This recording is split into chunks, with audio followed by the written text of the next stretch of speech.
여러분, 지금 한국에서 정말 충격적인 일이 벌어지고 있습니다. 가족 4명이 호텔 뷔페 한 번 가면 영수증에 81만 원이 나온다고요? 설마 그럴 리가라고 생각하신다면 큰 오산입니다. 이건 단순한 물가 인상이 아니라 우리 경제에 빨간불이 켜진 신호거든요. 롯데호텔, 신라호텔 같은 특급 호텔들이 2026년 새해부터 뷔페 가격을 줄줄이 올리고 있는데 이게 여러분 월급에도 직접적인 영향을 미칠 거예요. 지금 당장 이 영상 끝까지 보시고 여러분의 가계 방어 전략을 세우셔야 합니다. 2026년 1월부터 서울 주요 특급 호텔들이 뷔페 가격을 대폭 인상했습니다. 한국경제신문 보도에 따르면 웨스틴 조선 서울의 뷔페 레스토랑 아리아는 주중 점심을 15만 원에서 16만 원으로 6.7% 올렸고 주중 저녁은 17만 5천 원에서 18만 2천 원으로 4% 인상했습니다. 롯데호텔 서울의 라세느는 성인 기준 평일 저녁과 주말 식사 가격을 19만 8천 원에서 20만 3천 원으로 2.5% 올렸습니다.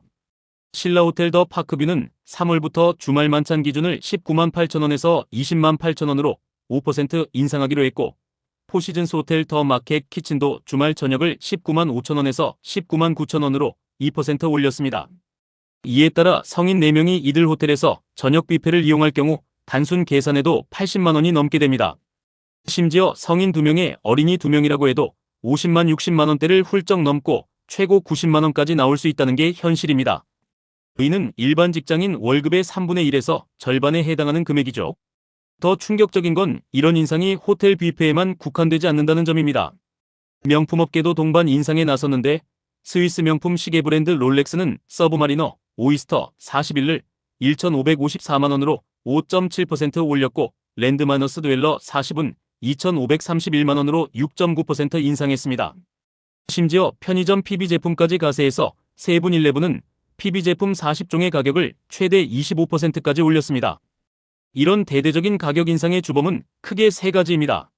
첫 번째가 바로 환율 급등이에요. 현재 달러 환율이 한 달러당 1,441원을 넘나드는 상황입니다. 이게 얼마나 심각하냐면 1년 전과 비교해서 원화 가치가 15% 이상 떨어진 거거든요. 호텔업계 관계자는 뷔페에 사용되는 고급 육류와 해산물, 밀가루, 버터 등 베이커리 재료 대부분이 수입산이라 환율 상승 영향을 크게 받았다고 설명했습니다. 실제로 호텔 뷔페의 핵심인 소고기, 랍스터, 연어, 치즈, 버터 등이 모두 수입 의존도가 높은 품목들이거든요. 달러가 비싸지면 이런 재료비가 자동으로 올라갈 수밖에 없는 구조죠. 두 번째 원인은 최저임금 인상입니다. 고용노동부가 2025년 최저임금을 시간급 1만 30원으로 결정했는데 이는 2024년 대비 1.7% 인상된 금액입니다. 월급으로 환산하면 209만 6,270원이에요. 겉보기엔 1.7%라고 적어 보이지만 호텔같이 인력이 많이 필요한 서비스업에선 이 인건비 부담이 상당합니다. 세 번째는 국제 경제 상황입니다. 2025년 도널드 트럼프 대통령이 미국으로 수출하는 제품의 관세를 부과하면서 세계 무역 전쟁이 본격화됐거든요. 이로 인해 수출 기업들의 달러 수요가 늘어났고 환율 변동성이 더욱 커진 상황입니다. 한국의 소비자 물가도 이미 신호등이 켜진 상태예요. 2025년 10월 기준으로 전년 동월 대비 2.4% 상승했는데 특히 음식점 및 호텔 부문이 3.2% 올라 평균보다 높은 인상률을 보이고 있습니다. 이는 단순한 일시적 현상이 아니라 구조적 문제라는 걸 보여주는 지표죠. 이런 가격 인상이 여러분에게 미치는 영향은 생각보다 훨씬 광범위합니다. 먼저 직접적인 타격부터 살펴보죠. 연봉 4천만 원 직장인 기준으로 세후 월급이 대략 280만 원 정도 되는데 가족 외식 한 번에 80만 원이면 월급의 28%가 날아가는 거예요. 이는 기존 가계 지출 패턴을 완전히 바꿔야 한다는 의미입니다. 특히 중산층에게 타격이 클 수밖에 없어요.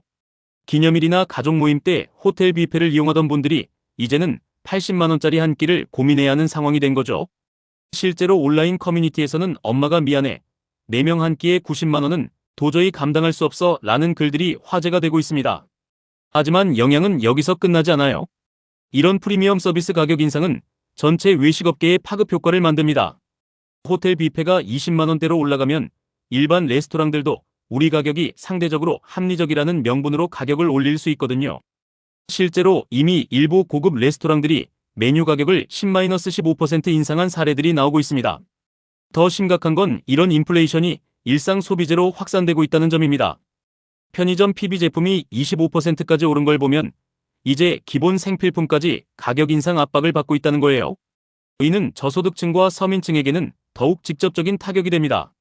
투자 측면에서도 주목해야 할 변화가 있어요. 환율이 지속적으로 높은 수준을 유지하면서 수입 의존도가 높은 업종들의 마진이 압박받고 있습니다. 반면 수출 기업들은 상대적으로 유리한 포지션에 있죠. 이는 주식 투자할 때 업종 선택의 중요한 기준이 됩니다. 부동산 시장에도 간접적 영향이 있어요. 외식비가 급등하면서 가처분 소득이 줄어들면 주택 구매력도 자연스럽게 약해집니다. 특히 신혼부부나 젊은 직장인들에게는 내 집 마련이 더욱 어려워지는 상황이 될 수 있어요. 마지막으로 심리적 영향도 무시할 수 없습니다. 호텔 뷔페 한 번에 80만 원이라는 뉴스가 계속 나오면 소비자들의 지출 심리가 전반적으로 위축됩니다. 이는 내수 경제 전체에 부정적 영향을 미치는 악순환 구조를 만들 수 있어요. 앞으로 주목해야 할 포인트는 크게 세 가지입니다. 첫째, 환율 동향입니다. 미국 경제 정책과 한국의 대응에 따라 환율이 더 오를 수도 안정될 수도 있거든요. 현재 한국은행의 통화 정책과 정부의 환율 개입 여부를 지켜봐야 합니다. 둘째, 이런 가격 인상이 다른 업종으로 어떻게 확산되느냐는 거예요. 호텔 뷔페가 신호탄이 될 가능성이 높습니다. 항공료, 숙박비, 고급 레스토랑 등 서비스업 전반으로 인상이 퍼져나갈 수 있어요. 셋째는 소비자들의 대응입니다. 가격 저항이 강하면 호텔들도 마케팅 전략을 바꿀 수밖에 없거든요. 실제로 일부 호텔들은 할인 이벤트나 패키지 상품으로 고객 이탈을 방지하려고 노력하고 있습니다. 여러분이 할 수 있는 실질적 대응 방안도 알려드릴게요. 첫째, 외식 예산을 재조정하세요. 기존 외식비의 20-30% 상향 조정이 필요할 것 같습니다. 둘째, 할인 혜택을 적극 활용하세요. 신용카드나 멤버십 할인, 얼리버드 이벤트 등을 잘 활용하면 부담을 줄일 수 있어요. 셋째, 투자 포트폴리오도 점검해보세요. 환율 상승으로 수혜를 받는 수출 기업이나 해외 자산 비중을 늘리는 것도 하나의 방법입니다. 마지막으로 가장 중요한 건 이런 변화를 미리 예상하고 준비하는 거예요. 이 영상이 도움이 되셨다면 구독과 좋아요 부탁드리고 여러분의 가계 방어에 도움이 되는 경제 뉴스를 계속 가져오겠습니다. 다음 영상에서 만나요.